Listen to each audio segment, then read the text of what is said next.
Hello everyone and welcome back to Let's Play Gargoyle's Quest 2, The Demon Darkness.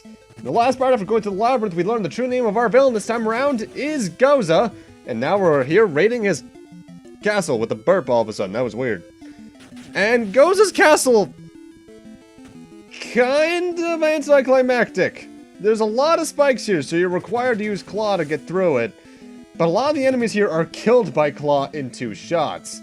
There is a pretty unique platforming gimmick here we're going to see in a moment or so, but this is just kind of a meh level. I like one little detail though. You can stand on the skulls that are the corners for the spikes. In fact, I don't think this game has a corner spike, which is odd because a lot of games tend to do that just so they can have like walls full of spikes. Then it makes me flinch because I'm a Mega Man player. Nah. I think the thing that makes this level very meh in my eyes is the fact that in the long run, it's pretty easy. The only real annoyance is coming up right here, this lantern ghost.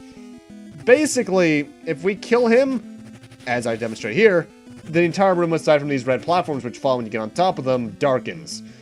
And it only brightens back up when another version of him spawns. So, this can be annoying. The way speedrunners actually handle this guy is they keep the very first one alive, and then they just keep him on screen enough so that he doesn't despawn. Which is smart, but I have issues doing that here. Mind you, I think he has one of the more... I guess the word I'm looking for is... persistent AIs, in that I don't think he despawns if you just leave him off screen. I think he's still there. Also, hey look, a Maelstrom in level. I've not shown any of those off, but they are there and they're not too useful in my eyes because vials are better for it. This is the only part where this guy can get really, really annoying though, because you have to be, well, decent with your timing. Otherwise, you're going to get hit by him in that small space. Yeah, that's fair. Put him right in my path. I believe you killed this one, an even more annoying one spawns though coming up. In that, if I recall at least... it spawns right here in your path, which is not very fun.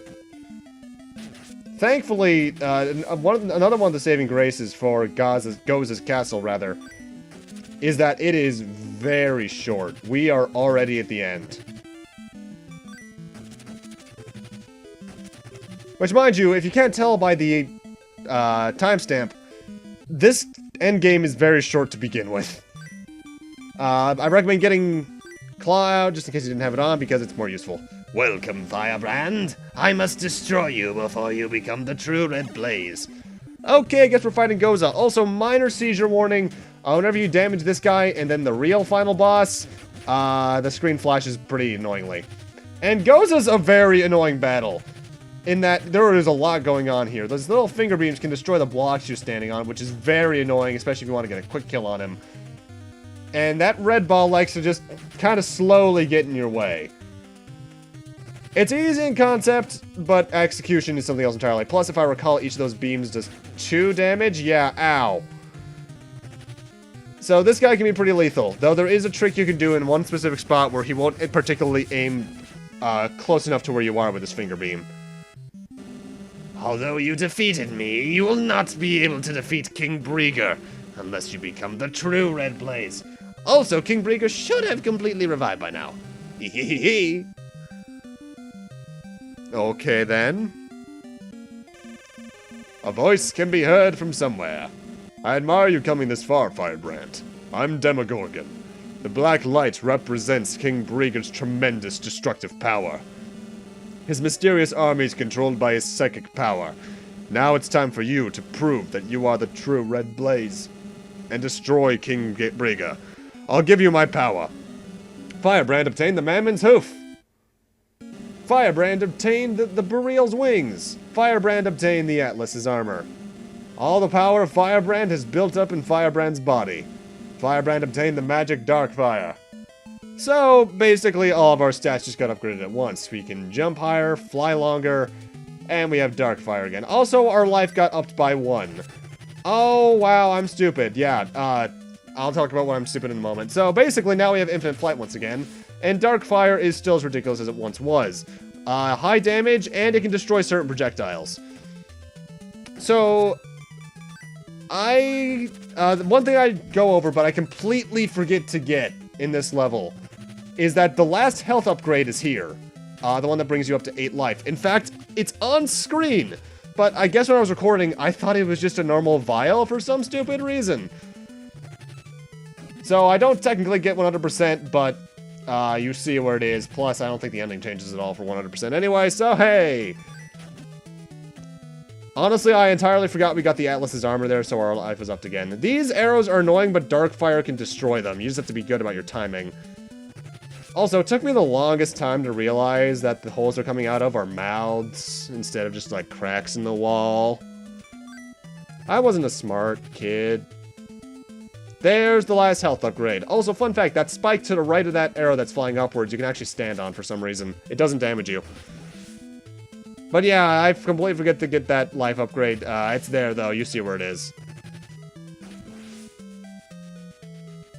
God, sometimes I do stuff like that. I just want to punch myself.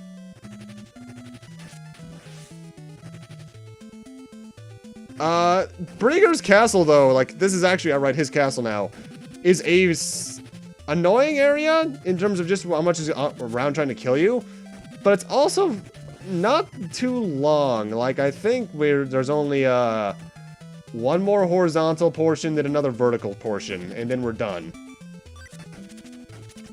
Yeah, that's exactly what it is, too. I think. Come on, there we go. Darkfire is recommendable for most of this level, though, just because of the power. Plus, I think it can only destroy certain parts of enemies. Honestly, though, it's kind of surprising just how much plot for this game they reused from the first game. But the whole thing of Firebrand being from Etruria is new, but it's basically the exact same plot. A lot of the same items are used. It's honestly kind of strange, but let me tell you, there will be a reason for that. We will explain. Momentarily. Well, not momentarily. Like 2 minutes, 3 minutes from now, roughly. These skeletons are probably the worst enemy in the level just because their fire rate's pretty decent, so it's kind of hard to avoid them. Also, I'm way overthinking what I'm supposed to do here. What you're supposed to do is use the magic tornado to get up here, but I'm trying to go the risky route and jump higher, which, let me tell you, doesn't quite work out. Thankfully, on the long run, this level is not the hardest. In fact, I actually really like this level overall. Just like the first game. Hello, Breager. You finally came, Red Blaze. Although I have not completely recovered my power, I am powerful enough to destroy you and put an end to the legend of the Red Blaze. Time to fight Breager once again, and he is thankfully a much more entertaining fight this time around. But he doesn't actually move much himself. He fires 3 blue energy balls out of his knees, one, the bigger ones from the first game out of his chest mouth, and then one from his rear hand. My basic strategy for this is do exactly what I'm doing now. Stay around the middle of the screen, move left and right, getting 1 or 2 shots in on his head in the process. A speedrun risky strat you can do is just go directly into his face and just mash fire. That actually kills him faster, but it's a lot more risky, obviously. Honestly, Breager is a much more entertaining fight this time around, though, despite he himself not doing much in it. But he's also much easier because of it. And that's game. Kind of anticlimactic. I cannot believe this. I never dreamed my plot would be thwarted by you, Red Blaze.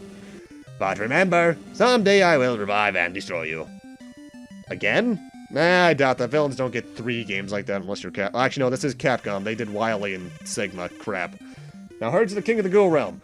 I knew you would. What? Now hurry to the King of the Ghoul Realm. Okay, jeez. You're the greatest warrior in the Ghoul Realm. No shit. You did very well, Firebrand. Thank you. I appreciate your efforts, Firebrand. I never dreamed you were the legendary Red Blaze. By the way, I heard of a very beautiful land called the Human World. It's under construction. Explore the land, and if you like it, take it over and be the king. Firebrand, leave for the human land now. When Firebrand defeated King Breager, Firebrand released all of his power. The Ghoul Realm was enveloped in flames, and the black light was swept away together with the King of Destruction's army. Thus, the Ghoul Realm returned to its peaceful state, and Firebrand fulfilled the legend of the Red Blaze. And his legend was handed down from generation to generation. If you can't tell by that, because it's not the most obvious thing, we basically just got a Dragon Quest III reveal. In that, you remember the Legend of the Red Blaze from the first game, where a red fire swept over the land and destroyed the King of Destruction's army? Yeah, that was the plot of this game. This was a prequel the entire time. And honestly, it's okay. Gargoyle's Quest II is a better game than the original. I will say that. I don't think it's a very accessible game in comparison, though, because the lack of constant passwords and just some design decisions make it a bit harder to go back to. Plus, I think it's just a rarer game in general. But I do think it is a better game, because the lack of random battles just really increases the pacing. And there is more exploration to it, because there's actual side quests you can do this time around. Problem is, I think the bosses lost out on some stuff because of the transition, though, because while the first Gargoyle's Quest had pretty easy bosses, some of the ones in this game are just kind of stupid. Plus, the damage they do is kind of ridiculous, too. But they did fix the health system, I will say that. Thankfully, most of my issues with the first two games are completely solved in the third one, which is up next. Next up is Demon's Crest for the Super Nintendo. We're finally going to a time-relevant console for the series, because keep in mind, this was released in 1992. And once again, I apologize for the shorter part, but I could have sworn this endgame was longer than it actually ended up being. But with that, I'm going to end this off here. Thank you guys for watching. Have a great night, take care, and I'll see you guys in Demon's Crest. See you guys then.